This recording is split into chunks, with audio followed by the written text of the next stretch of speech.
श्री परमात्मने नमः। ईश्वर अर्जुन संवाद श्रीमद् भगवद गीता अध्याय 7 श्लोक 14 माया का रहस्य और उसका प्रभाव। क्या आप जानते हैं कि इस दुनिया की माया से मुक्त होना इतना कठिन क्यों है और श्री कृष्ण ने इसका क्या समाधान बताया है? इस गहरे रहस्य को जानने के लिए इस वीडियो को अंत तक देखें।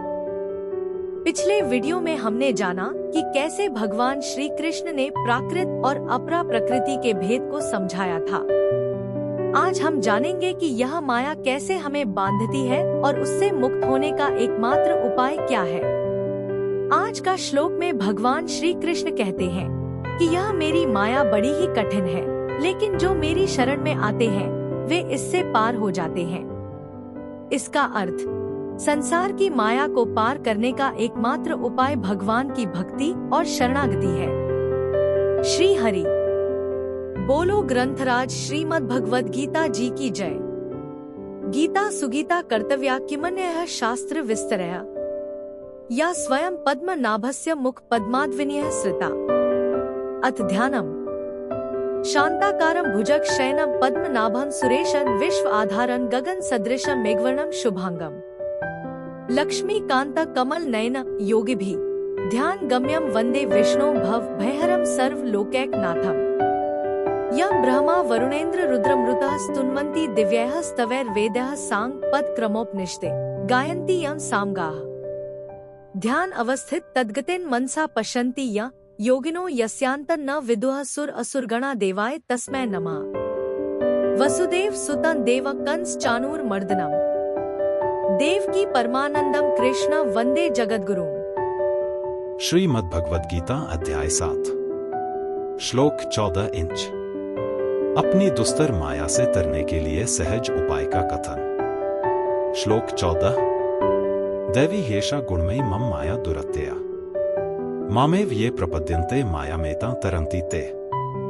उच्चारण की विधि दैवी ही एषा गुणमयी मम माया दुरत्यया माम एव ये प्रपद्यन्ते मायाम एताम तरन्ति ते। 14 शब्दार्थ ही अर्थात क्योंकि, ऐसा अर्थात यह, दैवी अर्थात अलौकिक अर्थात अति अद्भुत, गुणमयी अर्थात त्रिगुणमयी, मम अर्थात मेरी, माया अर्थात माया, दुरत्यया अर्थात बड़ी दुस्तर है, परंतु ये अर्थात जो पुरुष, केवल, माम अर्थात मुझको, एव अर्थात ही, निरंतर, प्रपद्यन्ते अर्थात भजते हैं, ते अर्थात वे, एताम अर्थात इस, मायाम अर्थात माया को, तरंती अर्थात उल्लंघन कर जाते हैं, अर्थात संसार से तर जाते हैं। अर्थ क्योंकि यह अलौकिक अर्थात अति अद्भुत त्रिगुणमयी मेरी माया बड़ी दुस्तर है, परंतु जो पुरुष केवल मुझको ही निरंतर भजते हैं वे इस माया को उल्लंघन कर जाते हैं, अर्थात संसार से तर जाते हैं। 14 व्याख्या दैवी हेषा गुणमयी मम माया दुरत्यया सत्व, रज और तम इन 3 गुणों वाली दैवी, देव अर्थात परमात्मा की, माया बड़ी ही दुरत्यय है। भोग और संग्रह की इच्छा रखने वाले मनुष्य इस माया से संबंध विच्छेद नहीं कर सकते। भगवान पहले 12वें श्लोक में यह कहकर आए हैं कि ये सात्विक, राजस और तामस भाव मेरे से ही होते हैं। उसी बात को लेकर भगवान ने यहाँ गुणमयी माया को अपनी दैवी, अलौकिक माया बताया है। पीछे के 13वें श्लोक में जिन 3 गुणमय भावों से संपूर्ण जगत को मोहित बताया था, उनको ही यहाँ ऐशा पद से कहा है।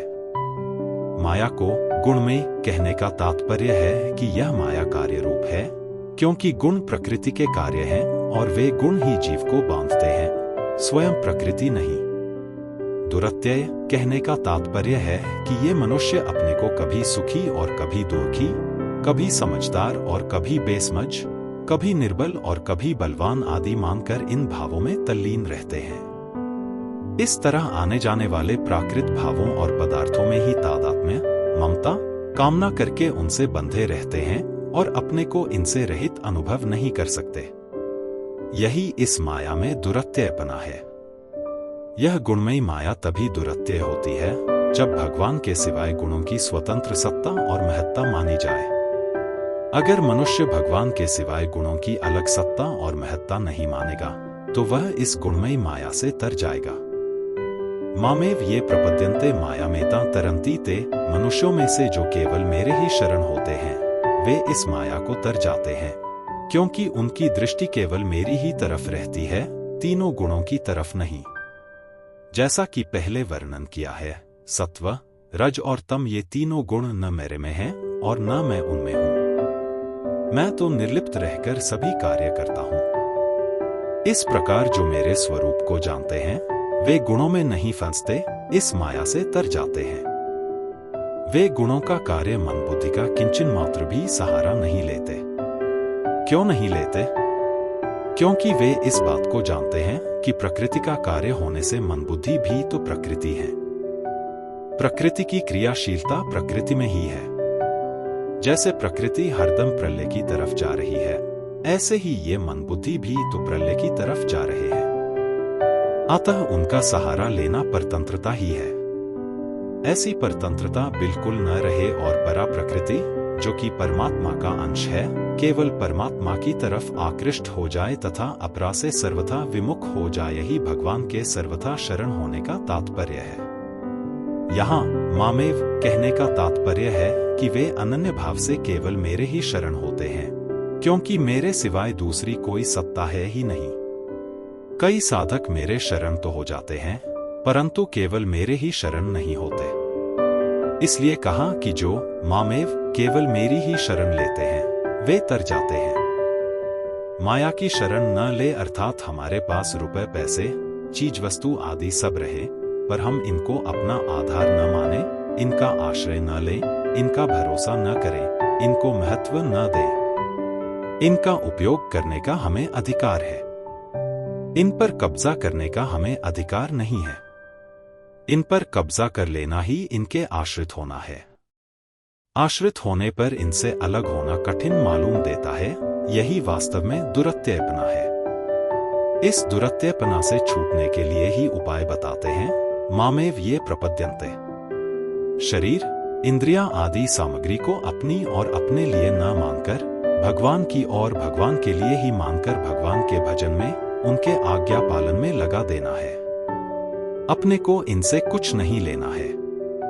इनको भगवान में लगा देने का फल भी अपने को नहीं लेना है, क्योंकि जब भगवान की वस्तु सर्वथा भगवान के अर्पण कर दी, अर्थात उसमें भूल से जो अपनापन कर लिया था वह हटा लिया, तब उस समर्पण का फल हमारा कैसे हो सकता है? यह सब सामग्री तो भगवान की सेवा के लिए ही भगवान से मिली है। अतः इसको उनकी सेवा में लगा देना हमारा कर्तव्य है, हमारी ईमानदारी है। इस ईमानदारी से भगवान बड़े प्रसन्न हो जाते हैं और उनकी कृपा से मनुष्य माया को तर जाते हैं। अपने पास अपनी करके कोई वस्तु है नहीं। भगवान की दी हुई वस्तुओं को अपनी मानकर अपने में अभिमान किया था, यह गलती थी।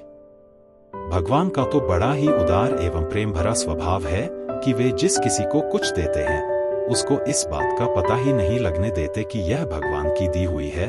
प्रत्युत जिसको जो कुछ मिला है उसको वह अपनी और अपने लिए ही मान लेता है। यह भगवान का देने का एक विलक्षण ढंग है। उनकी इस कृपा को केवल भक्त लोग ही जान सकते हैं।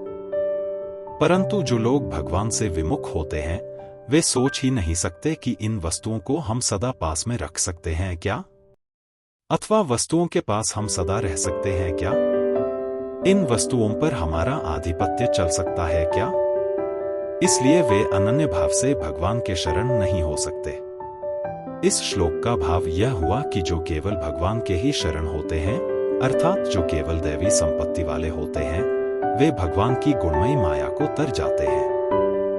परंतु जो भगवान के शरण न होकर देवता आदि के शरण होते हैं, अर्थात जो केवल आसुरी संपत्ति वाले, प्राण पिंड पोषण परायण, सुख भोग परायण होते हैं, वे भगवान की गुणमयी माया को नहीं तर सकते। ऐसे आसुर स्वभाव वाले मनुष्य भले ही ब्रह्मलोक तक चले जाए तो भी उनको ब्रह्मलोक तक गुणमयी माया होने से वहां से लौटना ही पड़ता है, जन्मना मरना ही पड़ता है। परिशिष्ट भाव, जब मनुष्य संसार से विमुख होकर भगवान की शरणागति स्वीकार कर लेता है, तब वह माया अपरा प्रकृति के कार्य को तर जाता है, अर्थात उसके अहम का सर्वथा नाश हो जाता है। भगवान की शरणागति स्वीकार करने का तात्पर्य है भगवान की सत्ता में ही अपनी सत्ता मिला दे, अर्थात केवल भगवान की ही सत्ता को स्वीकार कर ले। न अपनी स्वतंत्र सत्ता माने, न माया की स्वतंत्र सत्ता माने। न अहम का आश्रय ले, न माया गुणों का आश्रय ले। इसमें कोई परिश्रम उद्योग नहीं है।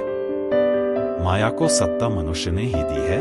येदम धार्यते जगत, गीता 7:5। मनः षष्ठानीन्द्रियाणि प्रकृतिस्थानि कर्षति, गीता 15:7।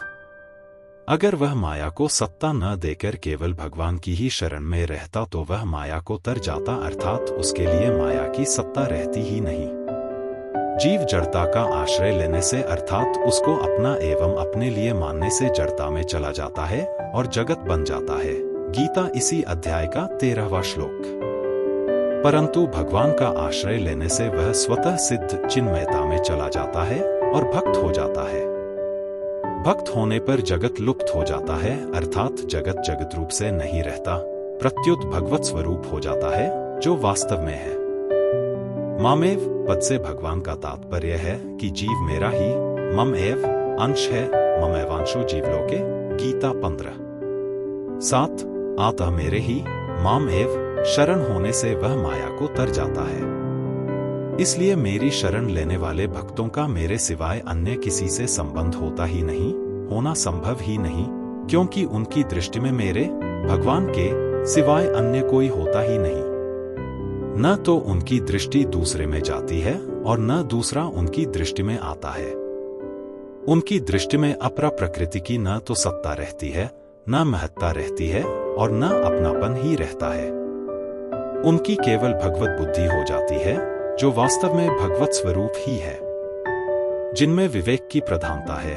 ऐसे भक्त अहम का आश्रय छोड़कर, अर्थात संसार का त्याग करके भगवान के आश्रित होते हैं। परंतु जिनमें विवेक की प्रधानता नहीं है, प्रत्युत भगवान में श्रद्धा विश्वास की प्रधानता है, ऐसे सीधे सरल भक्त अहम के साथ जैसे हैं वैसे ही भगवान के आश्रित हो जाते हैं। ऐसे भक्तों के अहम का नाश भगवान स्वयं करते हैं।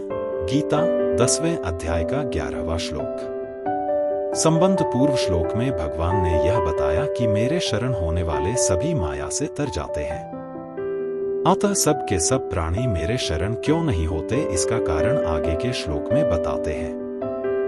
कल हम जानेंगे कि कौन लोग भगवान की शरण में नहीं आते और क्यों वे माया में फंस कर रह जाते हैं। यह बहुत ही महत्वपूर्ण विषय है, इसलिए कल का वीडियो मिस न करें। अगर आपको यह ज्ञान उपयोगी लगा तो वीडियो को लाइक करें, अपने विचार कमेंट में लिखें और इसे अपने दोस्तों व परिवार के साथ शेयर करें। गीता ज्ञान को फैलाने में हमारी मदद करें। वीडियो पसंद आया हो तो लाइक करें, शेयर करें और चैनल सब्सक्राइब करें। अब सीखो भी और जीतो भी। हर दिन एक नया श्लोक, नया ज्ञान। जय श्री कृष्ण। दोस्तों, आज का श्लोक आपको कैसा लगा? क्या आप भी ये मानते हैं कि भगवद गीता सिर्फ एक ग्रंथ नहीं, बल्कि जीवन जीने का एक पूरा नक्शा है? अगर हाँ, तो इस वीडियो को लाइक और शेयर करके अपनी सहमति जरूर बताएं। याद रखें, हर समस्या का समाधान हमारे भीतर ही है। भगवद गीता का ज्ञान हमें यह सिखाता है कि हम कैसे अपने भीतर की शक्ति को पहचान सकते हैं और अपने जीवन को सफल बना सकते हैं। कल मिलते हैं एक और रोमांचक श्लोक के साथ। तब तक के लिए अपना ध्यान रखें और भगवद गीता की सीख को अपने जीवन में उतारते रहें। बोलो ग्रंथराज श्रीमद् भगवद गीता जी की जय। जय श्री कृष्ण।